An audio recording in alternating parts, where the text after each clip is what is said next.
America में दो बड़े बैंक डूब चुके हैं, जिसके बाद सोशल मीडिया हो या टीवी डिबेट हो, सारे जगहों पर एक ही चर्चा हो रही है कि इतने बड़े दो बैंक कैसे डूब गए। आपको बता दी कि ये दोनों बैंक भले ही 7 समुंदर पार अमेरिका में डूबे हो, लेकिन इसका डर अपने देश के लोगों में भी कहीं ना कहीं है, क्योंकि अपने देश के लोग भी ऐसी स्थिति से गुजर चुके हैं। कुछ साल पहले यस बैंक डूबने के कगार पर पहुंच गया था। सरकार और आरबीआई की वजह से बैंक तो बच गया, लेकिन लोगों के भीतर बैंक में जमा अपने पैसे को लेकर चिंता घर बना गई। अब लोगों के मन में सवाल उठ रहे हैं कि आखिर इतने बड़े बड़े बैंक दिवालिया कैसे हो जाते हैं।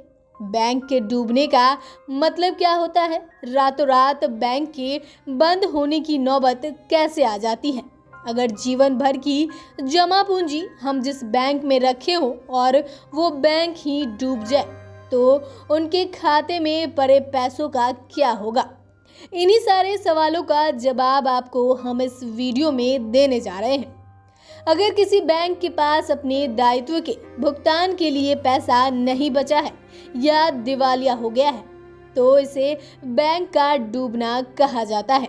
बैंक के डूबने का सबसे बड़ा कारण उसकी संपत्ति से ज्यादा देनदारी को माना जाता है। ऐसे में निवेशक पैसा खींचना शुरू कर देते हैं और बैंक की हालात खराब हो जाती है। बैंक के डूबने के बाद तत्काल प्रभाव से ग्राहकों के जमा रकम निकाल बैंक के डूबने के बाद तत्काल प्रभाव से ग्राहकों को जमा रकम निकालने पर पाबंदी लगा दी जाती है। ग्राहकों के बैंक से संबंधित डेबिट कार्ड, क्रेडिट कार्ड और ऑनलाइन बैंकिंग भी बंद करा दी जाती है। इसके बाद किसी डूब चुके बैंक से जमा रकम निकालने में ग्राहकों को लंबा समय लग जाता है।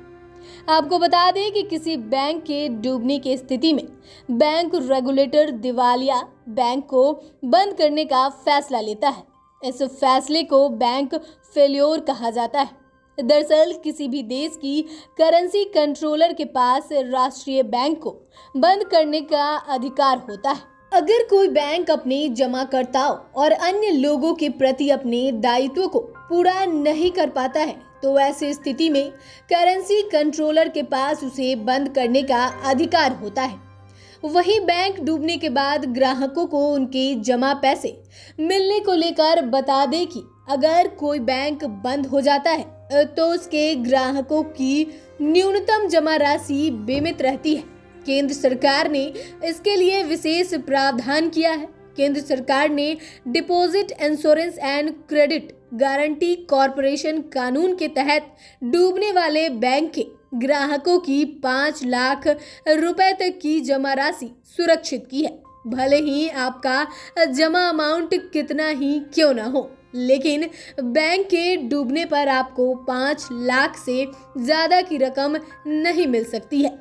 अगर आपके बैंक खाते में 5 लाख रुपए जमा है, तो आपको केवल 1 लाख रुपए ही मिलने की उम्मीद है। भारत में एसबीआई, एचडीएफसी और आईसीआईसी देश के 3 सबसे बड़े बैंक माने जाते हैं। इन्हीं बैंकों पर देश की अर्थव्यवस्थाएं टिकी हुई है। अगर इनमें से एक भी बैंक डूबता है, तो भारत को आर्थिक संकट का सामना करना पड़ सकता है। लेकिन reserve bank of India RBI ने इन बैंकों को सिक्योर करने के लिए इन्हें डीएसबीआई लिस्ट में रखा है। इसका मतलब इनके डूबने का खतरा 9 के बराबर होता है। इसका मतलब है कि इनके डूबने का खतरा 9 के बराबर होना। इन तीनों बैंकों को देश का सबसे सिक्योर बैंक माना जाता है, क्योंकि भारत सरकार हर हाल में इन्हें डूबने नहीं दे सकती है। तो फिलहाल के लिए इतना ही। आपके लिए जानकारी लिखी है हमारे सहयोगी प्रणव ने। साथ ही आप इस खबर को लेकर क्या कुछ सोचते हैं, हमें कमेंट कर जरूर बताएं। साथ ही चैनल को सब्सक्राइब करें, फेसबुक पेज को लाइक करें। वीडियो देखने के लिए आपका धन्यवाद।